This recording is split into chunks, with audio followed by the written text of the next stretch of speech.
tattoos for a little bit. Here's some car updates. It's been a few weeks waiting on car projects. The Mini is effectively done and a daily driver.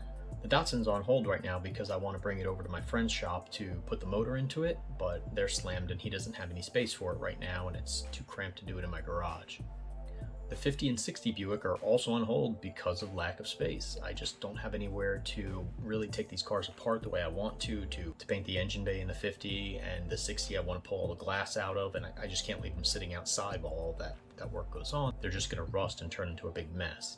There's two other cars that you guys don't even know about yet. There's one in Fort Lauderdale that should be coming back soon, and one in Pennsylvania that I don't know when that one will be back ever. Sooner or later. So basically my number one enemy right now is space. I just don't have any. I really need to build a workshop in the back of my house. I'd like to get started on that soon, but with construction and everything going crazy down here, it's really hard to even just get contractors out to do the work or even just quote me on the work. So rather than start working on the workshop in the backyard, I bought another car. Well, I bought a truck. But before I tell you about that truck, we have another problem. Everything is constantly broken.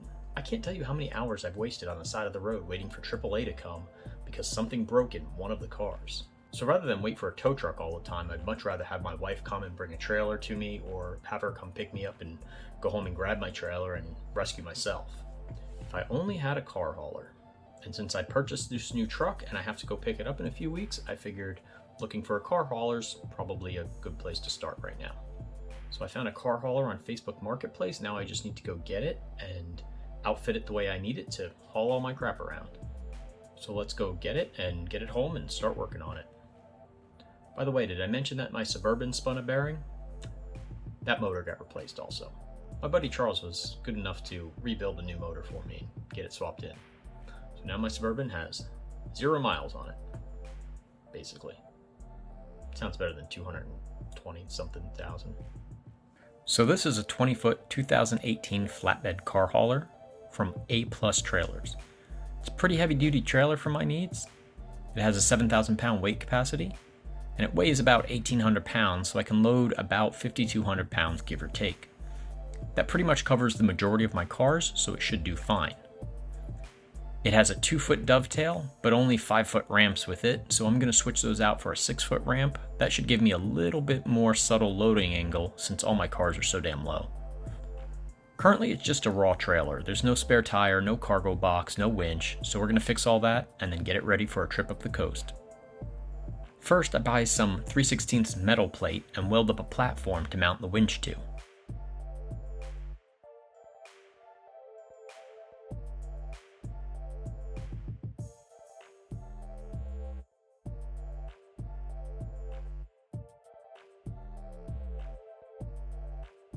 I zinc primed it and painted it with black epoxy spray paint. I purchased a 9,500 pound winch off Amazon that had pretty decent reviews. I'll put a link to that below, but they all basically come from China nowadays, so we'll see what happens. I got that bolted up to the new plate.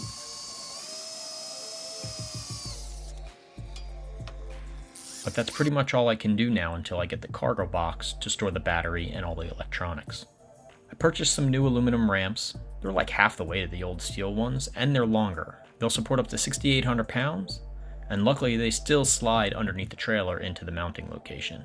There were a lot of problems with the wiring of the trailer, so I bought a new 7-blade connector and rewired most of the lights. Once that was done, I went to town mounting the storage box. Once that was mounted, I ran all of the wires out of the box to the winch and wired in a new deep cycle 12-volt battery. I got a mounting bracket and bought a new spare tire, and I also bought a solar-powered charging controller to float the battery to full when I'm not using it. That's pretty much it. It's ready to roll.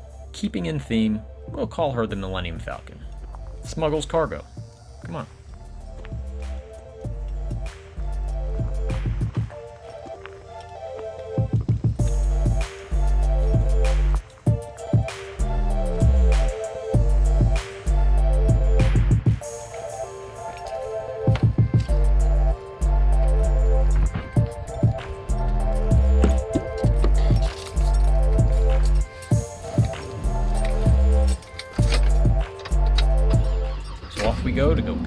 new truck.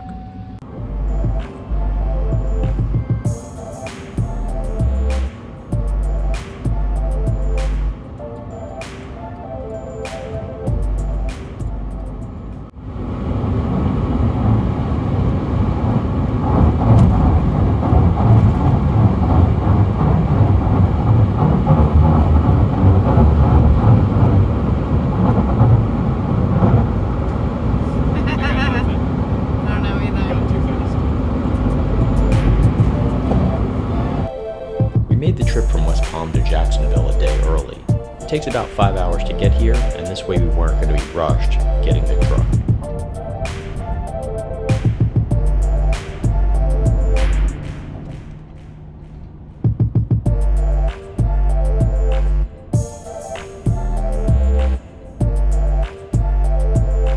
We spent the night at a hotel near the beach and headed to the port to get the truck in the morning.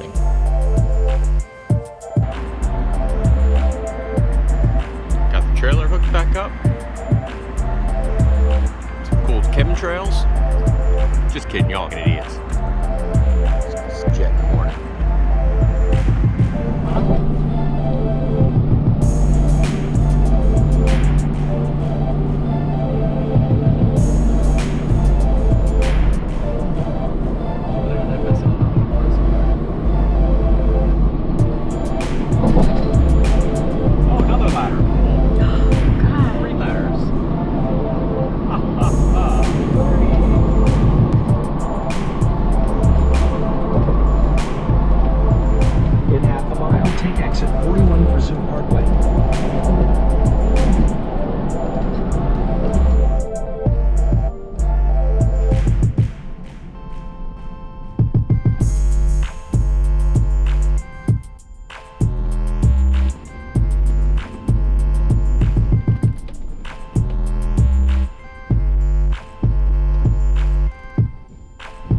Destination is on the right.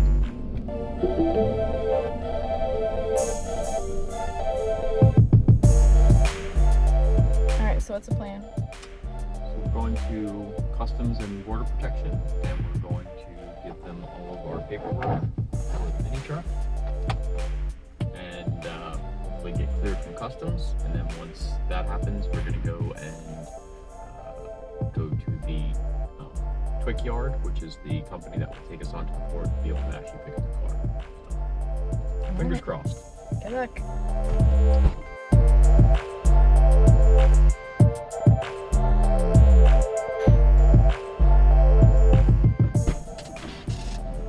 Alright. Step one. How'd it go? Fine. So now I have to call the importer and make sure that the boat line and make sure that they can get it out. So by the time I get there, it could be like 20 cars deep in a pile. So I'll call them, make sure that they know I'm coming, and then head to the Twick company, and they're going to escort me onto the port, and then we should be good to go. Alright, on to step two. Yep, step two. There's something fun up there. He's getting a Suzuki Kei also. I don't know if it's going to fit on that, but we'll find out. Was it the old man that came in? Yeah. Yeah, he's getting a Kei also, so good. That's how big it should fit. Oh, so shoot. I'm a little overkill with my trailer, but... Alright, cool. Step two, let's go.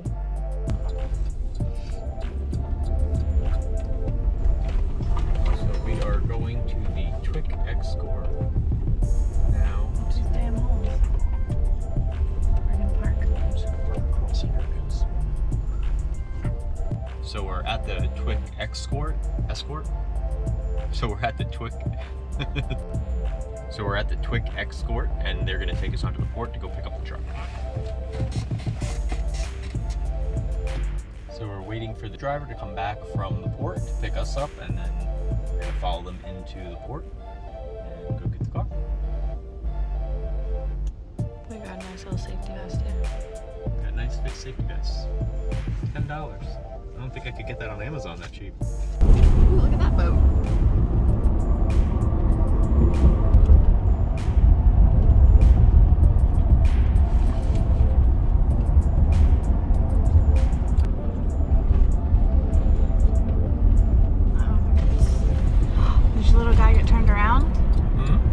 guy friend get turned around? Sure to stop. He did. Yeah, because he didn't have a quick escort. Probably. What the heck is he doing? I don't know.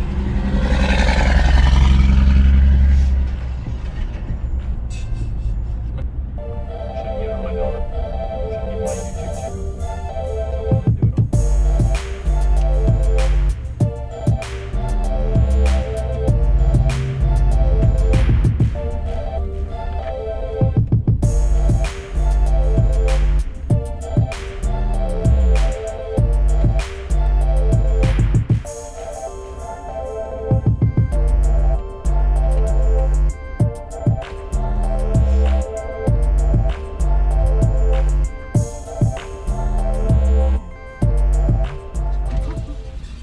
Oh yeah, he's so parked right behind me.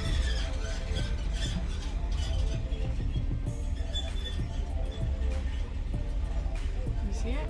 Nope. I see That's not it! mine. Oh, it's Mitsubishi. Just kidding.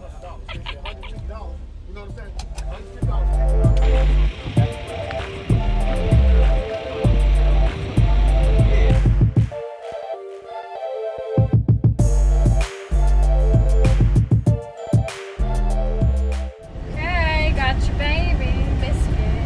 We got the truck, we got it loaded up. We weren't allowed to film on the port property, so we didn't. Glad I got a photo. And then we're going to just get to a spot where I can hop back off the road and make sure that the truck is secured really well. I already checked before we left, but just gonna double check. And then we'll be on our way back to West Palm. Yippee! There he is. You can't really see him, but he's cute.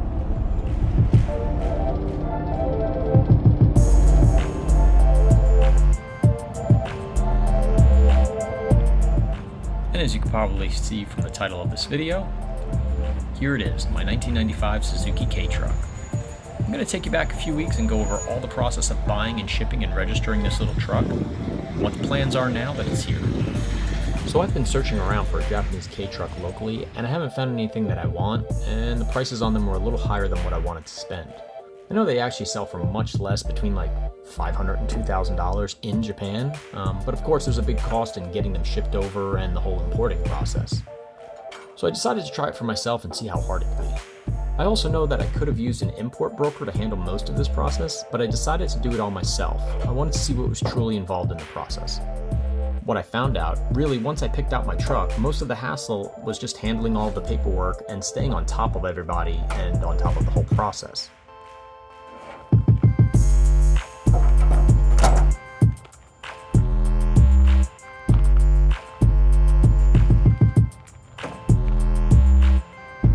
So the way I searched for my truck was I found a website called carfromjapan.com.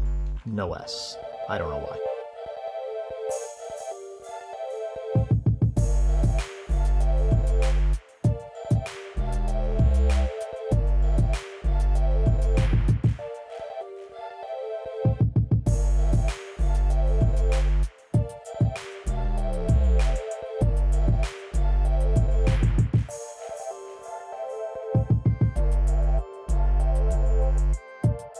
I actually found a bunch of them from this particular website, but this one had a video of it running and driving and stopping, so I really appreciated not having to worry whether this thing would move on its own once it got here. I'm still kind of worried, but it did good.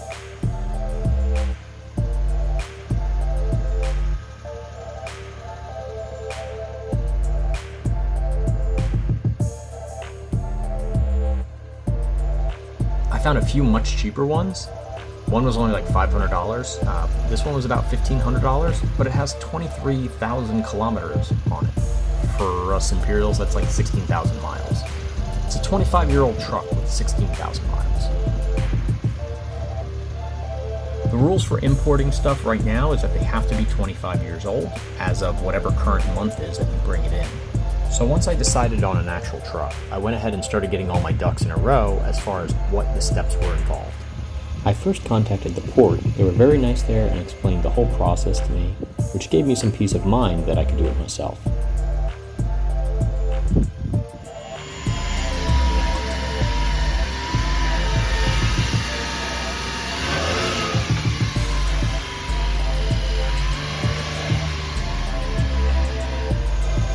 Doing a bunch of research, this is what I came up with. As far as your experience, it may be different, but this is what I was charged and what I went through to get this little guy here.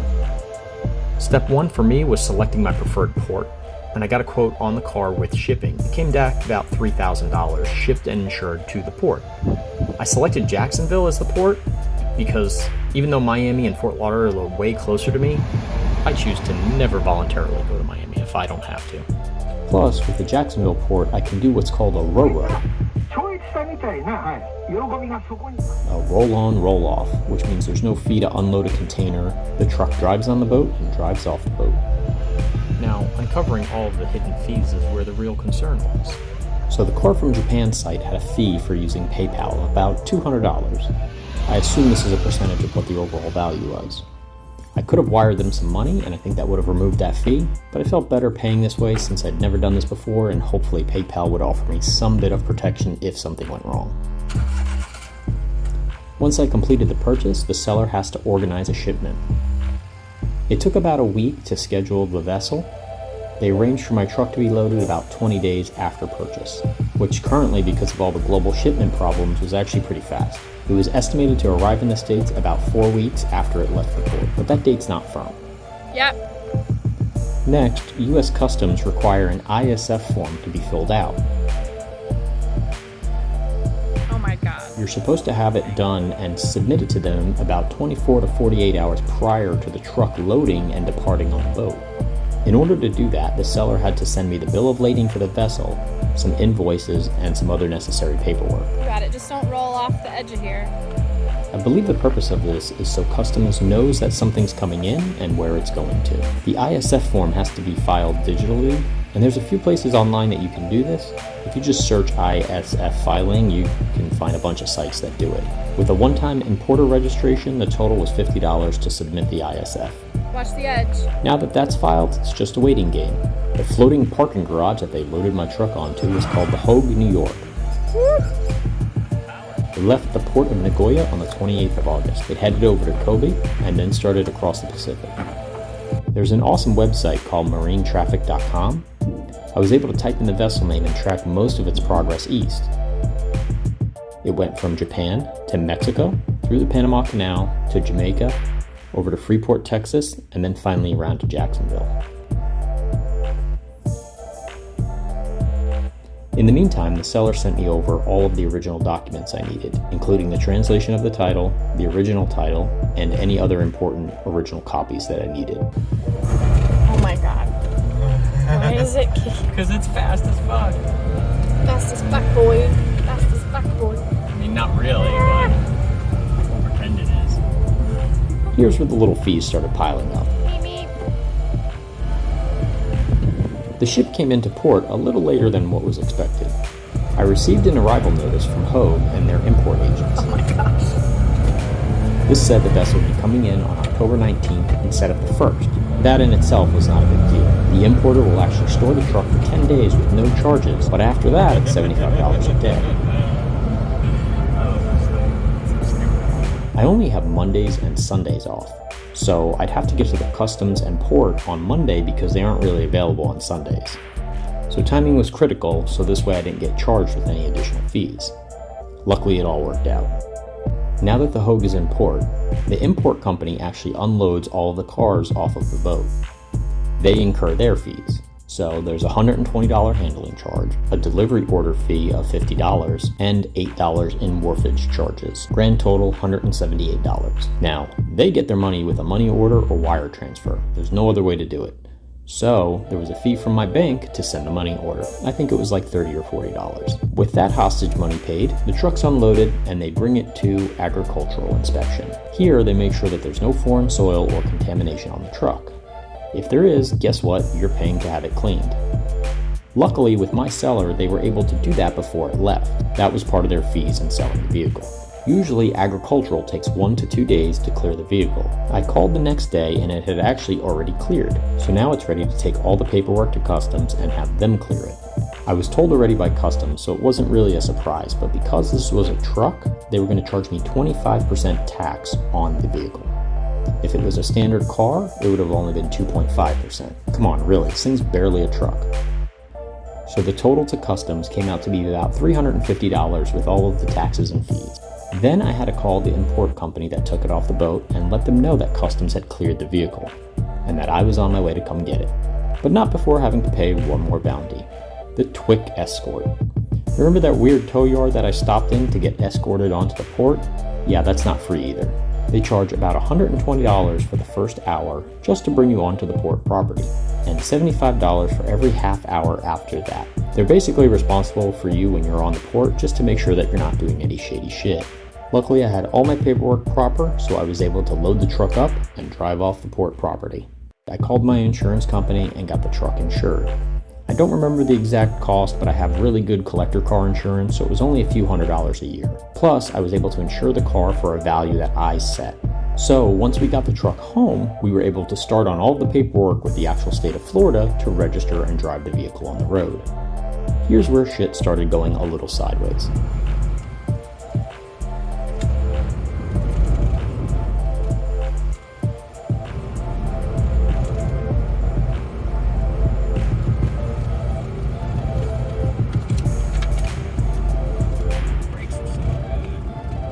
Plenty of knee room. Plenty of Plenty of knee room.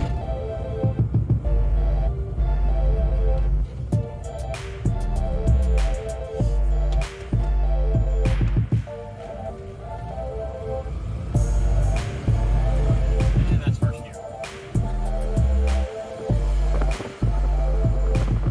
Now that we have the truck back at home, we're going through the process of getting it registered and titled in the state of Florida. So far, the process has been pretty simple, but we had a couple little snags. The title that the Japanese company sent me for the truck was actually not certified in its translation, so I had to get a certified translation. So basically, I just had to send the paperwork out to another company. They certified it and sent it back within 24 hours, which was pretty nice. Once I had that certification, I was able to bring the paperwork back to the DMV, and then at that point they said, well, you have to have the truck inspected to make sure that that VIN number that's on this truck is the same that's on the paperwork. They didn't do it at that particular DMV. There's only one location in my area that does that, so I had to set up an appointment for them, and they basically said that's going to be 4 weeks from now. So the truck just tortures me. It sits in the front driveway, and until I can get driving it, it's kind of frustrating, but it's teaching us patience, so it's okay. What we're going to be doing in the meantime is planning out all the modifications we're going to do to the truck. I'm still not sure about paint yet. I really like it in white, but I kind of also want it something else. So if we go full shop truck with it, it'll probably end up like a lime green or something like that. I consider doing a mint. I don't know, it kind of stands out on its own. I don't really need a lot of like attention to the truck, so but I don't know, we'll figure out something with it. They're popping fireworks in the background or something. I don't know what it's November in the truck. I have a radio on order. Right now it has an AM radio, not even AM FM, just AM, and I don't pick up much, so we're going to get rid of that. We're going to put a new Kenwood system into the car, and then I have to figure out how to mount speakers. There's no mounts for any speakers anywhere. The existing speaker that's in the car is part of the radio itself, and I know they actually sell newer versions of that, but I'm not going to mess with that. So I'll be ordering some speakers for the truck, and then we're going to figure out where I can put a subwoofer in it, because as little and small as it is, it still needs to have a little bit of sound. So we'll be doing that. We're going to be changing the wheels on the truck. I'm probably going to go low instead of high. Since this isn't a 4x4, there's no point in putting big knobby tires on it or anything like that. I'm not going to be using it for those purposes. It's literally going to be driving back and forth to work. So we're probably going to put a similar style wheel that I have on my 280Z, my Datsun. And so actually those wheels, the lug pattern is actually the same as this. It's a 4x114.3, so 4 and 4.5 basically. So we're going to put those wheels on here. We're going to see how those fit, and then that'll give me a better idea of the offsets that I can get away with on this truck. Now the Datsun has I think a plus 20 offset on it, so I don't know if that'll work on this at all, but that'll give me at least a ballpark of what rim I can order and what's going to fit on the truck. So first steps, we have a few paint issues to clear up and clean up on the thing. Again, I'm not sure if I'm going to paint the truck or not, but in the meantime there's some paint that has a little bit of rust show through, so we're going to fix those now. It's all just very, very surface rust. This truck has is a 1995, so it's 26 years old, and it has 16,000 miles on it. It's barely broken in, but the paint has taken a little bit of a hit from those years, so that's probably the worst quality of the car, and it's still amazing. You know, the reason I spent a little bit more on this particular truck was because of how good the paint was, and how well it looked like it was cared for. There's a little bit of like mold and some growth, like green algae growth, kind of like on the edges. It looks like they cleaned it really well, but you can kind of see where some of that still shows. So probably what happened is got a flat tire or something. Somebody parked it under a shed and it sat there for God knows how long. So at this point, we're going to clean some of that stuff up, get it nice and clean, and then as soon as we get the registration in, we'll be able to at least drive the truck. So it's 8:30 a.m. So I'm heading over to the DMV to go get the VIN verified for the Suzuki, and then hopefully this will be the last thing to get the car registered and rolling. Okay, so everything went well at the DMV inspection. They finally accepted all my paperwork and the car is officially registered in the state of Florida. The tax, title, and tag ended up running about $550. So for those of you keeping track, $3,000 for the car shipped, about $200 for PayPal fees. Customs filing was $50. Unloading fee at the port was about $200. Customs and import tax was around $350. Port escort was $120, plus two $10 safety vests. Overnighting a new translated title was $50, and then $550 in state registration. As of right now, I'm into the truck about $4,500, give or take a couple bucks. I'm not going to include the cost of the trailer and outfitting it, and that's also not including a couple $100 in gas to drive up there and back, and the overnight stay at the hotel. I ran about 120 bucks, but we'll just call that date night with the missus. Now, if you've seen what these trucks go for, I'm not too far off price-wise with buying one locally. There's something to be said for somebody doing all of the headache of importing it, but most of those trucks have over 100,000 miles on them, and they're not even close to the condition that this one's in.